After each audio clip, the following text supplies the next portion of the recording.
Bonjour à tous et bienvenue dans ce Friday Show deuxième édition. C'est le deuxième module du Friday Show, c'est le 49e tout de même live sur la plateforme du club Univers VO. On est ravis de vous retrouver. Alors on avait fait une petite pause de 2 semaines parce qu'on avait quand même pas mal de boulot.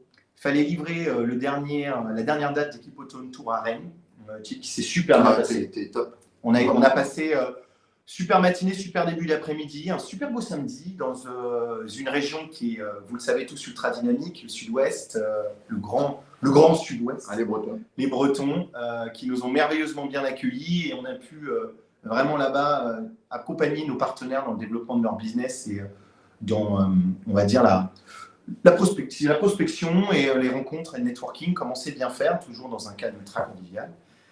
À ce niveau-là, donc du coup, on a livré la dernière date qui était à Rennes samedi 28 septembre dernier.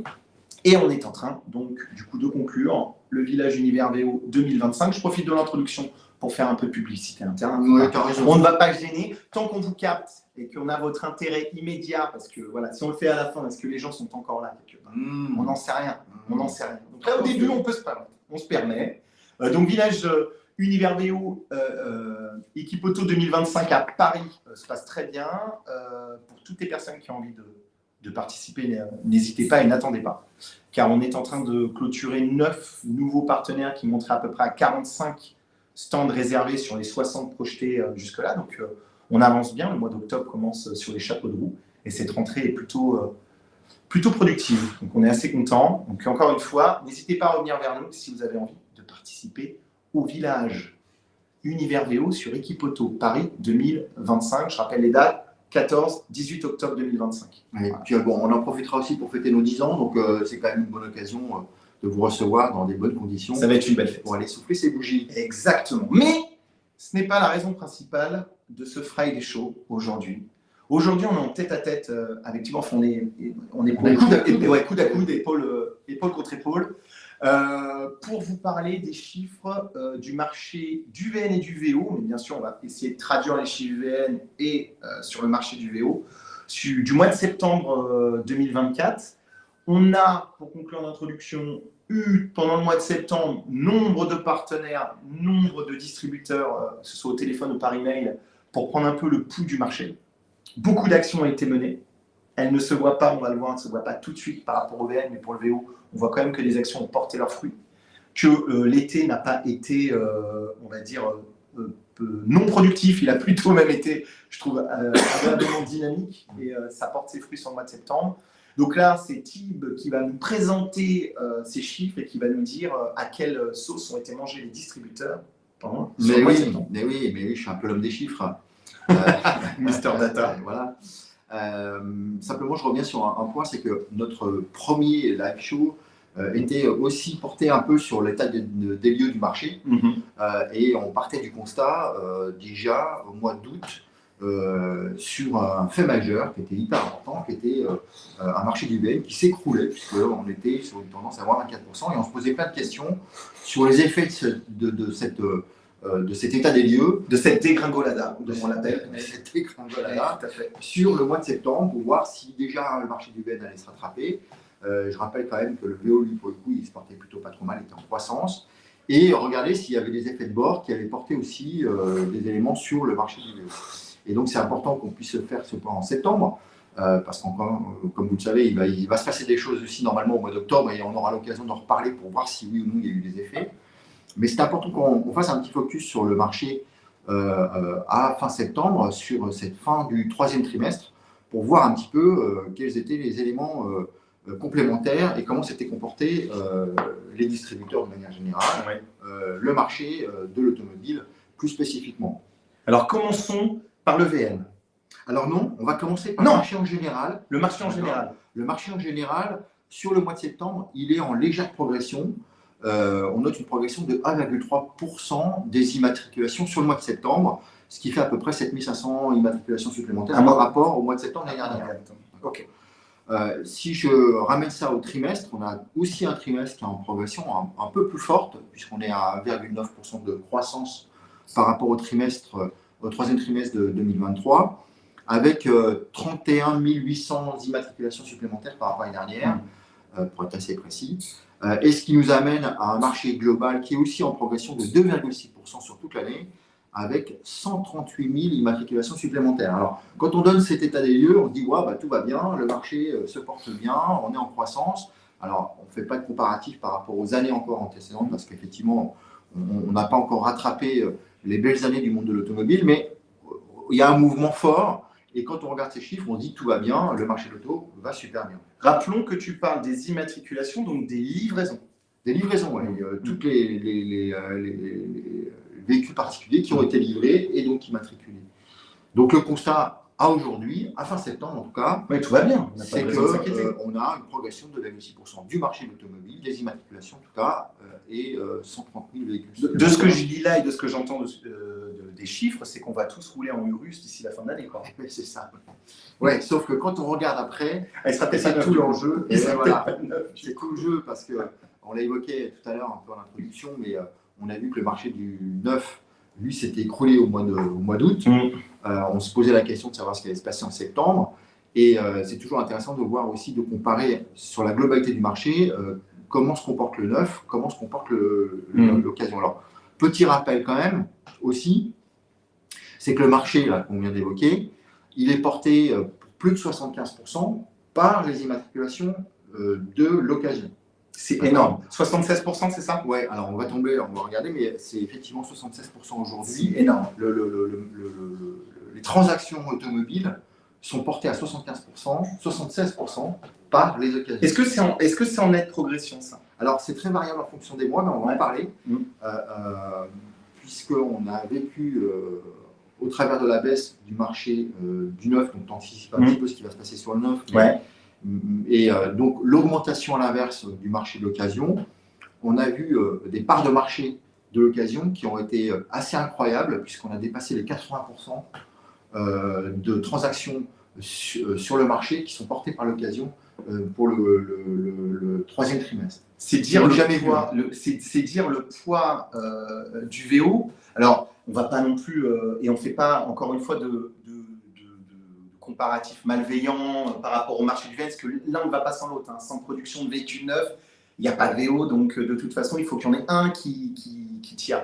Mais ça veut tout de même dire aussi qu'il y a un vieillissement du parc, parce que si ces transactions, ça on en reviendra plus tard, mais voilà, ce que je constate déjà dans le premier temps, c'est que si le VO fait quasiment 80%, et que le VN dégringole, c'est que la majorité des transactions se font sur des véhicules de plus en plus vieux. Alors, un élément qu'on n'a pas, mais qui sera intéressant de creuser avec notre partenaire NGC Data, c'est de voir, s'ils ont l'information en tout cas, c'est de voir le niveau de rotation des transactions d'occasion. Combien de fois dans sa vie un véhicule d'occasion est vendu, en fait, est acheté, vendu. Parce que, effectivement, on va le constater, mais comme on dit qu'il y a un marché du neuf qui est en dégringolade, donc il y a moins de produits neufs qui arrivent sur le marché, donc potentiellement, et pour autant on a quand même des transactions automobiles d'occasion qui, elles, évoluent, ça veut dire que les véhicules eux-mêmes augmentent leur fréquence de revente. Bien sûr. Alors est-ce que c'est plus du neuf, est-ce que c'est plus de l'ancien, est-ce que le parc vieillit? Le parc il vieillit certainement. Et on voit bien d'ailleurs au travers de toutes les grandes tendances sur la remise à neuf des véhicules d'occasion, etc. Enfin, la manière de pouvoir prolonger en tout cas la vie d'un véhicule incite aussi sans doute la capacité à revendre aussi son véhicule, peut-être un peu plus cher ou pas, ou plus souvent, mais dans un état qui est beaucoup plus clean. Bien sûr. Pour et le marché s'est structuré comme ça, c'est-à-dire qu'aujourd'hui, tu parlais de durée de vie d'un véhicule. Quand on parle de durée de vie d'un véhicule, évidemment, vous comprenez, c'est pas sur route, ça, on sait qu'ils vieillissent très bien et que les véhicules peuvent avaler les kilomètres. C'est de se dire comment un professionnel tire profit de la première, deuxième, troisième main en gardant et en captant en fait la durée de vie de ce véhicule. Donc louer soi, bien évidemment, la location aujourd'hui, mais il y a d'autres outils qui permettent des reprises, des stratégies de reprise, un accompagnement sur les achats. Tout ça, on constate aujourd'hui dans les chiffres avec une part de marché aussi importante du VO que cette stratégie a été mise en place ces dernières années et qu'elle commence vraiment à porter ses fruits et à être clairement lisible dans les chiffres du marché. Oui, c'est clair. Alors, si je refais maintenant un point plus spécifique sur les deux segments, le marché du neuf… On arrive au VN, c'est bon. De l'occasion. Pour le mois de septembre, dans la continuité de l'effet du mois d'août, on est en forte baisse aussi sur le nombre d'immatriculations au mois de septembre sur le 9. On perd 11% par rapport à l'année dernière. C'est à peu près 17 300 immatriculations en moins sur le mois de septembre 2024 par rapport au mois de septembre 2023 sur le 9. On était déjà en forte baisse au mois d'août. Cette baisse, elle se prolonge sur le mois de septembre. Ce qui fait que pour le trimestre, on a une baisse globale des immatriculations neuves de 12%. Il y a 47, c'est énorme, hein, 47 800 immatriculations de véhicules neufs en moins sur le troisième trimestre 2024 par rapport au troisième trimestre 2023. Ça peut s'expliquer par pas mal de choses. Hein, si on va pas prendre, c'est compliqué. Les analyses, c'est toujours un peu, c'est de plus en plus subjectif quand même. Mais l'analyse qu'on peut faire là tout de suite à chaud, parce qu'on est quand même on est 4, c'est qu'on a bien évidemment eu, parce que comme c'est, on parle des immatriculations et des livraisons, il y a 1-2 mois de décalage entre la commande, la livraison, etc. Même si les délais de livraison sont de plus en plus courts. Ça n'est plus au délai de livraison d'époque Covid, bien sûr.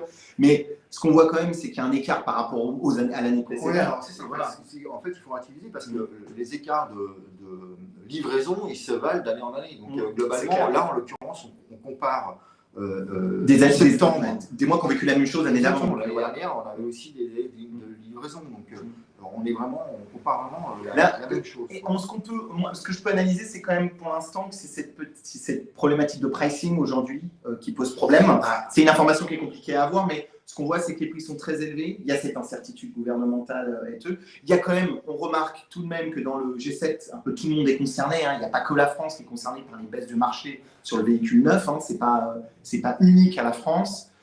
Tu vas y venir, et là je te ferai la passe D sur l'électrification du parc, où il y a une grande remise en question de est-ce qu'on y va au final ou est-ce qu'on n'y va pas. Donc on arrive sur, bien évidemment, un achat de raison, tu en parleras juste derrière, sur une modification plus hybride, une électrification plus hybride qu'un 100% électrique, tu as ça. Tu as les communications également des constructeurs. Quand on voit des pointures comme Luca De Meo qui revient un peu sur les stratégies, que Mercedes pareil, que Volkswagen pareil, qui fait oula, il y a quelque chose, que c'est des gens qui ont investi des milliards, que des gens qui étaient au départ contre deviennent plus ou moins pour les stratégies actuelles de Carlos Tavares, par exemple, pour la période où il est encore à la présidence de Stellantis. Tout ce phénomène joue dans les concessions. Ça joue sur le moral des équipes dans la vente, des équipes commerciales. Ça joue dans la stratégie des constructeurs qui aujourd'hui n'ont pas encore d'offres totalement adaptées. Il faut réadapter les prix.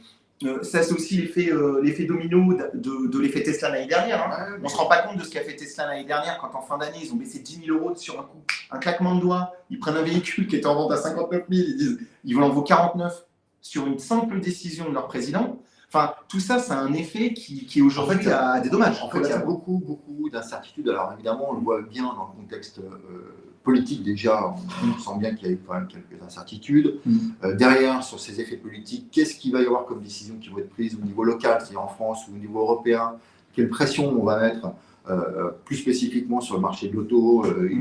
Hier, on avait aussi la présentation du plan général porté par le Premier ministre qui parlait aussi de la partie écologique. Donc, quels effets ça va avoir sur... Et un discours qui n'est pas rassurant, même si on a un discours, alors on va faire un peu de politique, aucun parti, rien, mais le discours était tout de même de dire on va taxer les sociétés qui ont gagné beaucoup de profits, on va retaxer les gens riches, etc. Mais il y a aussi une demande et une annonce faite aux Français de dire on va devoir se serrer la ceinture, tout le monde va devoir faire un effort et tout le monde va mettre l'argent de pot. À une période où on est en train, je pense, à peine en train de digérer l'inflation des animations. À peine en train de digérer, elle est incroyable l'animation. À peine en train de digérer aujourd'hui l'inflation de ces 2-3 dernières années. Mais tous ces éléments d'incertitude, forcément, jouent sur l'ensemble des marchés, mais plus spécifiquement sur le marché de l'auto, et en particulier du neuf. Alors, du coup, maintenant, je regarde la partie occasion, parce que pour le coup, comme on a toujours besoin de se déplacer d'un point A à un point B, certes, la mobilité se transforme, mais pour autant, comment ça se passe sur le marché du véhicule d'occasion, les transactions sur les véhicules d'occasion? Et bien, à l'inverse, on a un marché de l'occasion qui se porte très bien. Sur le mois de septembre, on est encore en progression de 6%. Il y a 24 700 immatriculations supplémentaires par rapport au mois de septembre l'année dernière qui ont été faites sur le marché de l'occasion et qui emmène effectivement, comme je l'évoquais tout à l'heure, une part de marché de l'occasion sur septembre à plus de 76%. Sur le trimestre, on est en croissance de 6,4% sur les transactions d'occasion, 80 000 immatriculations supplémentaires. Ouais, c'est énorme. C'est considérable. Mais tu récupères quand même une bonne partie des immatriculations du VN. Ben, il y a des achats de raison. C'est-à-dire que tu nous dis en clair que 47 000, enfin on va l'arrondir à 48 000. 48 000 VN ont disparu et on en a pris 80 du côté du VO. Donc les achats de raison et aussi des offres VO qui se sont adaptées. C'est-à-dire qu'aujourd'hui, tu vas retrouver ces fameuses offres dont on parlait, de Crédit Ballon, de LOA, de LND aussi maintenant sur le truc, et les fameuses VR dont on parlait. C'est ce qui nourrit le premier état des lieux qu'on faisait sur le marché. C'est-à-dire que le marché est en progression, 2% sur le trimestre, 30 000 immatriculations supplémentaires par l'année dernière. Ces 30 000 immatriculations supplémentaires, elles sont portées par le VO, d'accord, 80 000 IMAT sur le premier trimestre versus la perte des 47 000 IMAT sur le 9. C'est clairement le marché de l'occasion qui porte le marché total de l'automobile, en tout cas en termes Il porte les transactions et les immatriculations du marché automobile dans sa globalité. Et on le voit bien d'ailleurs sur l'année entière, puisque là aussi on a vu tout à l'heure que le marché est en progression de 2,6%. Sur l'occasion, on est en croissance à 4%. Avec 155 000 immatriculations supplémentaires par rapport à l'année dernière depuis le début de l'année. D'accord, ce qui emmène effectivement notre marché au-delà des 78-79% pour l'occasion. Ouais, donc on est vraiment. Voilà, on ne sait pas encore, moi je ne fais pas de pari sur l'avenir, mais on est vraiment en train de voir sous nos yeux se passer un paradigme un peu nouveau. Même si on l'avait déjà dans les tendances, et évidemment c'est ce qu'on porte nous au travers d'Univers VO. Ça fait croyance. Ça date de 2014, cette croyance. Voilà. Mais elle se vérifie aujourd'hui, portée par plein de choses. Et puis on va le voir, on va faire un point un peu sur les énergies, mais on voit bien aussi que les discours qui sont portés sur la transformation écologique des parcs auto, et en particulier sur l'électrique, finalement, il ne s'amorce pas très bien. Et puis là aussi, on va le voir, mais il y a aussi toute une notion, enfin, tout est lié, la dynamique politique, etc. Mais dans les discours, on entend bien aussi les difficultés que ça porte de pouvoir serrer un peu le marché des véhicules électriques chinois, les conséquences que ça peut avoir sur notre marché.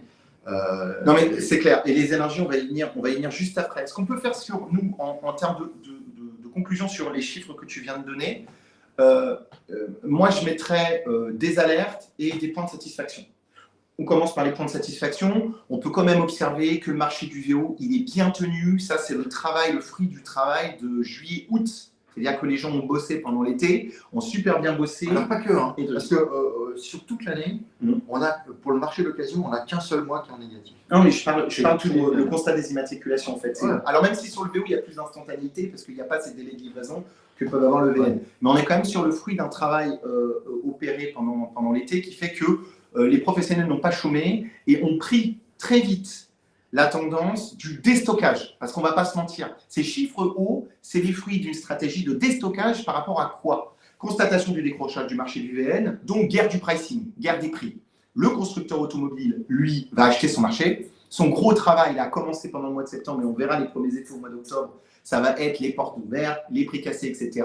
Donc, ça aura un effet de bord sur le VO qui va te dire, bah ouais, mais maintenant mon VO il est plus aussi compétitif, donc il va falloir que j'ajuste mes prix. C'est toutes les bonnes questions qu'on va pouvoir se poser et qu'on observera, j'espère, sur octobre et sur novembre.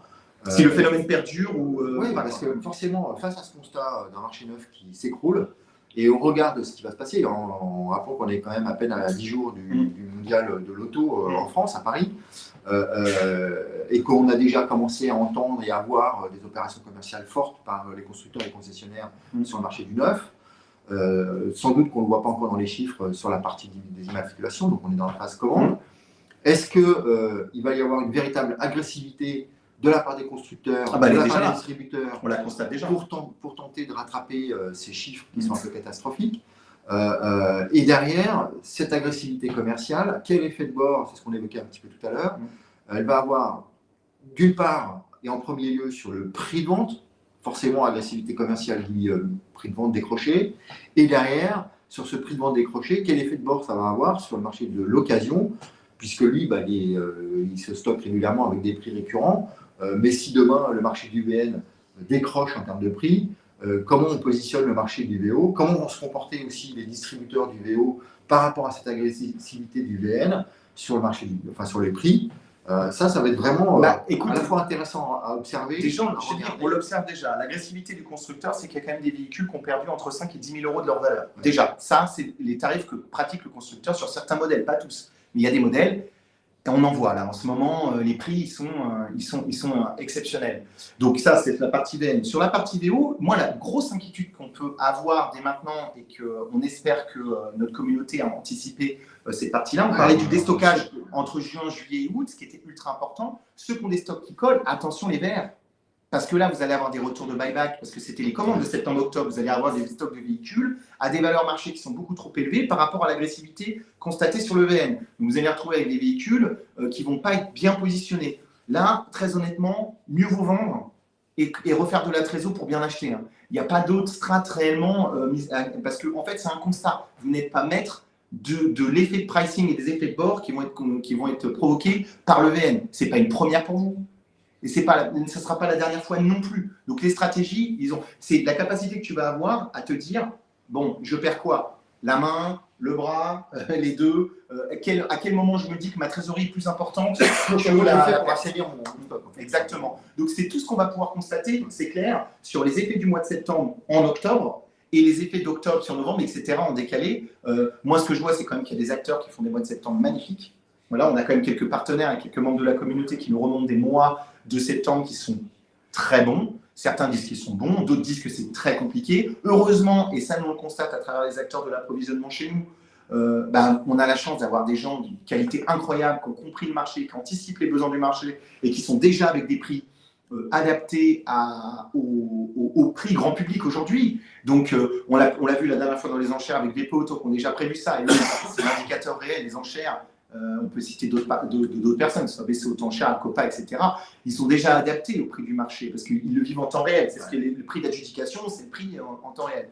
Mais qu'on voit à travers des partenaires comme VPN, Autopro, comme Starter, comme Kofia, comme Global Auto Store, comme ATB Auto, comme Apro Automobile, et tous ces acteurs de renom, de qualité ont déjà anticipé et vous accompagnent déjà dans l'approvisionnement. Donc ça, je pense que le prix va se niveler. On ne sait pas combien de temps ça dure. Moi, le dernier point de vigilance que j'aurais, c'est que le consommateur, il n'est pas teuteux.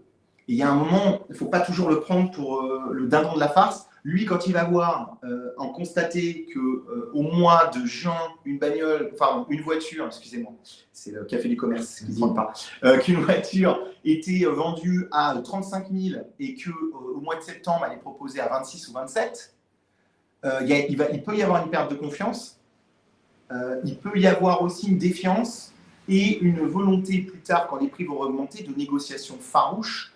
Donc, ça peut avoir un effet un peu plus long terme. Au-delà de l'effet VR, il y a aussi l'effet consommateur qui dit, les gars, je ne suis pas bête et je sais lire les chiffres. Ça participe des éléments d'incertitude que peut avoir le consommateur final sur un marché, sur la qualité d'un marché, sur une valeur de marché. Que ce soit sur le neuf, l'occasion et tout ce qui tourne autour. Enfin, on est vraiment sur des questionnements qui sont... on reviendra à la stratégie des mensualités. C'est-à-dire qu'on ne connaîtra pas la valeur de la voiture. Ce qui compte, c'est ce qui était capable de mettre tous les mois. C'est déjà en cours d'ailleurs sur beaucoup de modèles aujourd'hui. Bon, les énergies alors. Oui, alors du coup, c'est intéressant de voir aussi, de faire un focus sur les énergies. On le fait régulièrement, mais comme on nous parle que d'électrique, l'électrification du parc, etc., ce qui est un point écologique important, certes, mais au fond, quel impact ça a sur le marché global de l'automobile. Alors, moi, j'aime bien faire ce point parce que, comme on nous parle tout le temps de l'électrique, c'est toujours intéressant de savoir combien ça pèse. Sur le marché total des immatriculations automobiles en France, sur le mois de septembre, l'électrique pure, c'est que 7% des immatriculations. D'accord? Donc, c'est quand même pas grand-chose. Hein. Donc, on parle beaucoup de tas de choses, mais c'est que 7%. Alors après, on va voir qu'entre le VN et le VO, évidemment, il y a des distinctions qui sont fortes, mais ce n'est que 7% du marché. Alors, si j'intègre un autre élément qui permet aussi de purifier, entre guillemets, le parc, c'est toute la partie hybride. Les hybrides pèsent un peu plus lourd, puisqu'on est aux alentours de 18% pour le mois de septembre, en termes d'immatriculation. ce qui nous amène globalement à un parc dit propre, ou plus ou moins propre, à hauteur de 25% pour le mois de septembre. Et le diesel, parce que c'est bien, n'oublions pas le fossile. Alors le fossile, du coup, pèse les 3/4 du marché. C'est incroyable. Et moi, je vois là sur tes chiffres que le diesel est encore à 36,4% des immatriculations sont faites en diesel. Éternel. Neuf et occasion confondues. D'accord. Et ce qui nous amène d'ailleurs sur un cumul marché, d'accord, à hauteur de 5,9, presque 6% pour l'électrique. D'accord, pour le total. Tu parlais du diesel, le diesel reste quand même à 38% des immatriculations totales. D'accord, donc on voit bien que c'est un marché qui s'érode et à l'inverse qu'on a un électrique qui augmente un peu pas à pas, mais on n'est pas sur une révolution, quoi. On est vraiment sur une évolution step by step où finalement l'électrique à proprement parler ne pèse que 6%. Et c'est très étonnant parce que honnêtement, on sait tous que le marché du véhicule neuf, c'est le marché des entreprises. Allez, on peut tous se voiler la face, hein. Racontez-vous ce que vous voulez. Tu es à plus de 60%, à mon avis, des achats qui sont faits par des professionnels. Les entreprises, les parcs de flotte, les loueurs, ou alors l'artisan ou le professionnel qui se débrouille lui-même pour aller chez le concessionnaire. Mais c'est un achat pro. Et malgré tous les impératifs, RSE, les contraintes autour de cela, l'électrification va représenter, si je lis bien, 25-26% global, 25% du global. On parle hybride, électrique, micro-hybride et électrique full. Ça veut dire que le fossile tient le pavé à hauteur de 73,5%. Alors on va regarder après. Mais c'est quand même incroyable. Entre le neuf et l'occasion. Alors ça, on est sur le neuf, là. On parlait vraiment du neuf. Ouais, mais ce qui est encore plus interrogeant, je veux dire, parce qu'encore une fois, il y a une dynamique politique aussi qui on entend dire que il va y avoir encore de nouvelles taxes qui vont être portées aussi pour les véhicules polluants, à quelle hauteur, comment ça va se passer, y compris d'ailleurs pour les entreprises, donc comment ça va influencer l'orientation du marché. On entend aussi, on entend régulièrement parler du coût du maintien en tout cas d'un véhicule électrique qui finalement explose. Donc, il y a tous ces éléments-là qui sont hyper interrogeants où on n'a pas en fait de certitude sur le type d'énergie et la manière dont tout ça va évoluer. Donc sur un marché qui décroche de 48 000 véhicules, peux-tu nous donner le détail des énergies des VN? Alors évidemment, le marché du VN, donc on a dit que c'était que 25% du marché total des IMAT. Le marché du VN, pour l'électrique, c'est 20% des transactions, des immatriculations pour le mois de septembre, ce qui nous amène sur une année complète à 17% sur le neuf.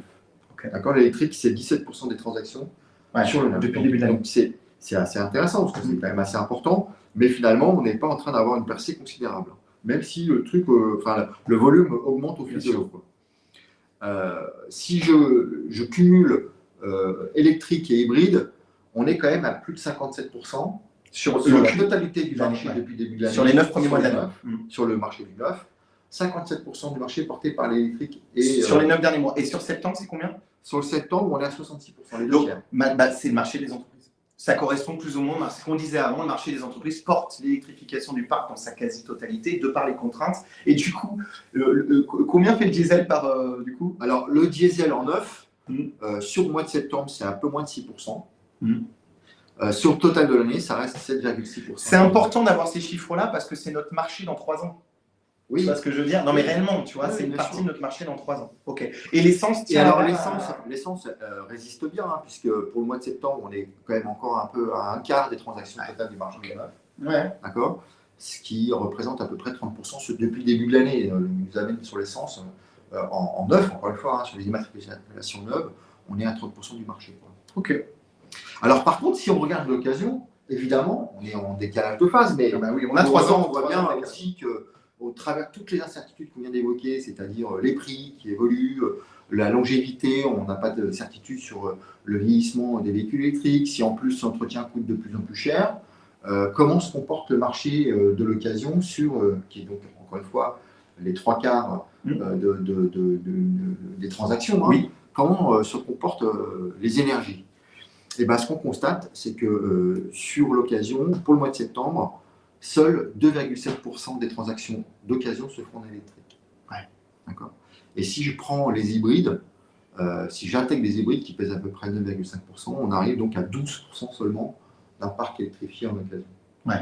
Qui se fait à marche forcée sur l'occasion. Et c'est plutôt cohérent de par l'offre, et encore une fois, il y a une phase de transition qui doit être de 3 ans à peu près, donc c'est normal, l'offre n'était pas la même il y a 3 ans qu'elle est aujourd'hui, donc sur le marché du VO. Mais bon, il y a quand même des VO récents, il y a des 0 km, il y a des VO moins de 6 mois, il y a des VO moins d'1 an. Eux, on peut quasiment dire qu'ils correspondent au marché, à l'état du marché du véhicule neuf aujourd'hui.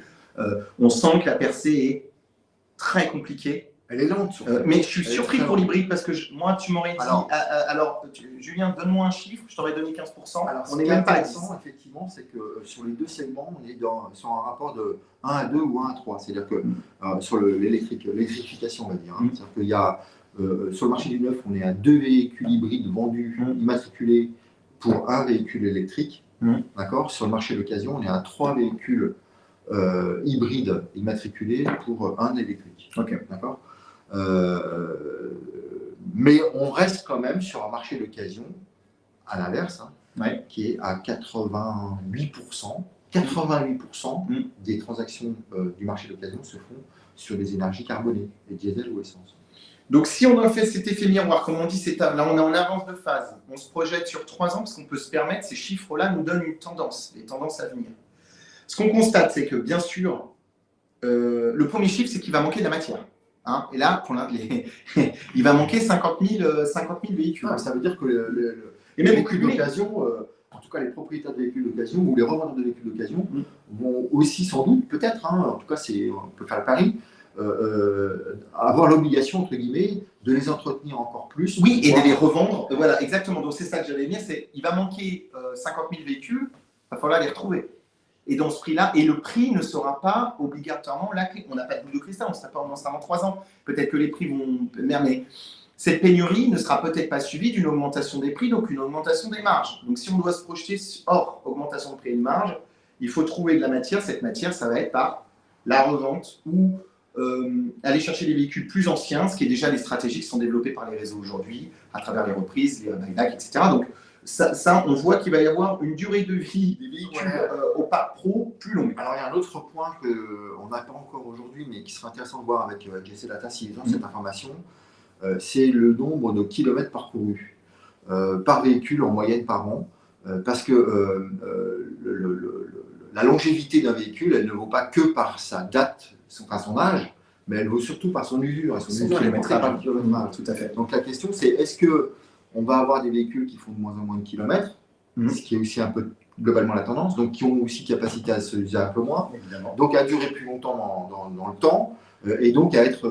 et à décoter un peu moins, etc. Ouais, tout à fait. Donc c'est vraiment plusieurs indicateurs qu'il va falloir suivre et regarder un petit peu comment tout ça évolue, parce que tout ça sont des éléments qui aussi donnent un peu l'état des lieux du marché, et la manière dont il va évoluer, en tout cas dans les semaines et les mois qui viennent. Oui, et le dernier point, c'est quand même que dans cette matière qui manque, les énergies fossiles commencent à se tarir quand même. On parle de seulement sur le VN ce mois-ci 32% pour un cas à peine 39% pour le cumul des 9 mois. Donc il va y avoir de la matière fossile qui va disparaître, même si on la retrouve dans l'hybride, parce que l'hybride c'est quand même des moteurs thermiques. Il y a quand même des moteurs thermiques. Donc affaire à suivre. Merci pour les chiffres. Qu'est-ce qu'on a à surveiller donc du coup pour les chiffres à venir? On va avoir l'effet mondial de l'automobile. Donc les opérations via le VN du constructeur, bien sûr, qui ont commencé en septembre et qui vont, à mon avis, perdurer jusqu'à la fin de l'année, ce qu'il va falloir déstocker. Il y a le mondial de l'automobile qui arrive pour le grand public à partir du 15 octobre. On peut peut-être miser sur un effet salon, une dynamique.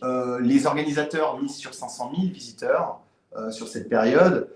On peut imaginer que sur ces 500 000 visiteurs, il y a des gens qui sont en phase d'achat ou de réflexion d'achat et que ça peut provoquer un achat. On verra en tout cas effectivement les effets de bord du salon et de l'agressivité commerciale des constructeurs sur le marché du VN, les effets que ça peut avoir sur le VO, comment ces effets en tout cas vont nourrir le marché du VO. Et surtout, un point de vigilance énorme, il va falloir qu'on surveille ça de près avec nos partenaires, c'est l'état des stocks VO, pour voir de quelle manière ils arrivent à accélérer ou à sortir en tout cas d'un parc qui pourrait être un peu plus compliqué à gérer aujourd'hui, et la manière dont il va se s'améliorer, se clarifier en tout cas dans les mois qui viennent. Bien sûr, parce qu'on pourrait se projeter ailleurs en Europe, mais comme on l'a dit, c'est un peu partout pareil. Peut-être pas sur ces mêmes ordres de valeur, mais il y a quand même un ralentissement global du véhicule neuf lié à tout un tas d'éléments. Encore une fois, on a parlé. Et puis à surveiller aussi toutes les annonces des nouvelles orientations politiques qui vont sans doute avoir aussi. Ils vont avoir, ça va avoir un rôle majeur dans les semaines et mois à venir, qui nous donneront surtout la tendance, les premières tendances de 2025, parce que là, la fin d'année va être, je pense, pleine de questionnements et d'incertitudes. Ce qui est certain, et ça pourrait faire office de conclusion, en tout cas pour cette session, c'est que forcément, la data va devenir de plus en plus intéressante à regarder, passionnante à analyser, et quelque part, on aura un point en fin du mois d'octobre pour vous donner les statistiques du mois, pour voir si tout ce qu'on vient de se dire, comment ça se vérifie dans les chiffres, comment ça se construit. Mais tout le dernier trimestre de l'année va être assez passionnant. Eh bien tiens, c'est très bien. On va en faire un rendez-vous récurrent, que ce soit à travers le Friday Show, potentiellement autour d'une capsule. On va y réfléchir très fortement. Je pense que cette analyse de chiffres et ce recul est nécessaire et hautement stratégique, comme tu le disais, pour la période à venir. Et on verra comment le faire évoluer, si on fait intervenir quelqu'un pour rebondir avec nous, etc. Mais en tout cas, rendez-vous est pris le mois prochain pour refaire un point à travers la data et les chiffres du marché avec notre partenaire actuel qui est NGC Data. On va organiser tout ça avec grand plaisir. Je pense qu'on peut... On est bien là. On est bien. Je pense qu'on a pas mal abordé, on a abordé pas mal de points. On est pile à une demi-heure. Alors juste quand même, pour ceux qui nous regardent, n'oubliez pas que ces informations sont aussi disponibles sur le baromètre qu'on diffuse tous les mois. Le baromètre est disponible sur la plateforme d'Univers VO, donc n'hésitez pas à aller... la plateforme du club Univers VO sur laquelle vous pouvez vous inscrire à travers notre site internet universvo.com, il n'y a pas plus simple, et également à travers les posts que l'on peut publier régulièrement sur la page LinkedIn, donc Univers VO, c'est tout simplement Univers VO, c'est super simple aussi à trouver. N'hésitez pas à nous rejoindre, à vous inscrire, à participer. On va avoir besoin de force et d'énergie commune dans les mois à venir pour concrétiser la part et la place de plus en plus importante du VO dans l'automobile. Merci à toutes et à tous de nous avoir suivis et on vous donne rendez-vous la semaine prochaine. Merci à tous, à bientôt. À bientôt.